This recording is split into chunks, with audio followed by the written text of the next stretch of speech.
कैदी हर 20 बार स्टील आरा खींचने के बाद अपने काम को रोकते हैं और फिर चारों ओर की स्थिति को सतर्कता से सुनते हैं, क्योंकि अगर उन्हें जेल के गार्ड ने पकड़ लिया तो उनकी भागने की योजना पूरी तरह से बर्बाद हो जाएगी और शायद उनकी जान भी जा सकती है।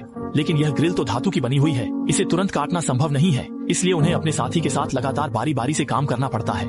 दोनों की संयुक्त मेहनत से आधे घंटे बाद लोहे की ग्रिल आखिरकार काट दी जाती है और फिर वे जल्दी से खिड़की से कूदकर एक तहखाने जैसे स्थान पर पहुंच जाते हैं। मैंने एक रास्ता खोजने की कोशिश की ताकि बाहर निकल सकूं, लेकिन एक चक्कर लगाने के बाद भी कुछ नहीं मिला। सभी निकास दरवाजे बिना किसी अपवाद के लोहे के दरवाजों से बंद थे। कोई उपाय नहीं था, इसलिए आदमी को लोहे की ग्रिल को फिर से स्थापित करना पड़ा। तभी उसने कुछ फेंची की हुई खिड़कियां देखी और उसने सोचा कि लोहे की छड़ को काटकर एक चाबी बनाई जा सकती है। लेकिन जैसे ही उसने 2 बार आरा चलाया, ऊपर से जेल के गार्डों के कदमों की आवाज आई और दोनों जल्दी से छिप गए। असल में 2 जेल के गार्ड ड्यूटी रूम से चुपके से नीचे आकर सिगरेट पी रहे थे और दोनों ने गार्डों की खोज को चतुराई से पार करने के लिए एक दूसरे के ऊपर चढ़ने का तरीका अपनाया। उन्हें लगा कि वे एक चक्कर लगाने के बाद तुरंत चले जाएंगे, लेकिन वे फिर से लौट आए। कैदियों ने देखा कि गार्ड चले गए हैं तो उन्होंने उसी तरीके से सावधानी से वापस लौटने का फैसला किया और गार्डों ने भी कुछ असामान्य नहीं देखा। दोनों के जाने के बाद कैदी ने कोई देरी नहीं की, अपनी जेब से आरा निकाला और पहले अधूरे काम में फिर से जुट गया। आधे घंटे की मेहनत के बाद लोहे का टुकड़ा आखिरकार उसके बीच से काट दिया गया। फिर उसने लोहे के टुकड़े को मोड़कर सावधानी से लोहे के दरवाजे के सामने आया और फिर बनाई गई चाबी को अंदर डाल दिया।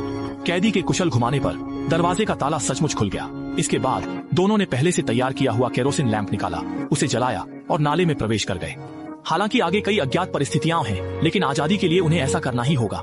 सौभाग्य से जब वे पहले दरवाजे पर आए तो उन्हें एक अप्रत्याशित आश्चर्य मिला।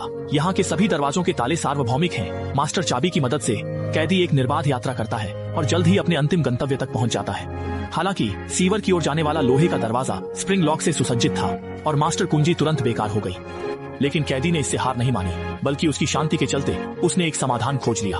उसने लोहे के दरवाजे को जोर से उठाया, फिर चाबी को खांचे में फंसाया और फिर आरा निकालकर दरवाजे के धुर्रे को लगातार काटने लगा। जल्दी ही उसने ऊपर के धुर्रे को काट दिया और नीचे का धुर्रा भी उसी तरीके से। उसकी तेजी से काटने के चलते दूसरा धुर्रा भी कट गया। ये सब करने के बाद कैदी ने खांचे में फंसी चाबी को हटा दिया। अंदर के टूटे हुए दरवाजे के शाफ्ट को भी हटा दें। ऐसे ही लोहे का दरवाजा उस आदमी ने आसानी से खोल लिया। बाहर निकलने के रास्ते को देखते हुए जो कोने के आसपास था, कैदी जल्दी से नहीं निकला। उसने एक माचिस निकाली, उसे तोड़ दिया और उसे दरवाजे के शाफ्ट के गैप में भर दिया और उसने मास्टर चाबी भी निकाल ली। 2 वस्तुओं पर दस्तक दी ताकि दरवाजे की शाफ्ट का अनुसरण कर सके। ये सब करने के बाद कैदी लोहे का दरवाजा लटकाने के लिए इंतजार नहीं कर सका। उनकी एक कोशिश के बाद न केवल उन्होंने निकास को सफलतापूर्वक खोज लिया, बल्कि उन्होंने लोहे के दरवाजे को चतुराई से भी ठीक कर दिया। अगर जेल के गार्ड यहाँ आते तो भी उन्हें पता लगाना मुश्किल होता। दरवाजा बंद करने के बाद दोनों ने उत्साह के साथ नाले में प्रवेश किया। जब वे पहुंचे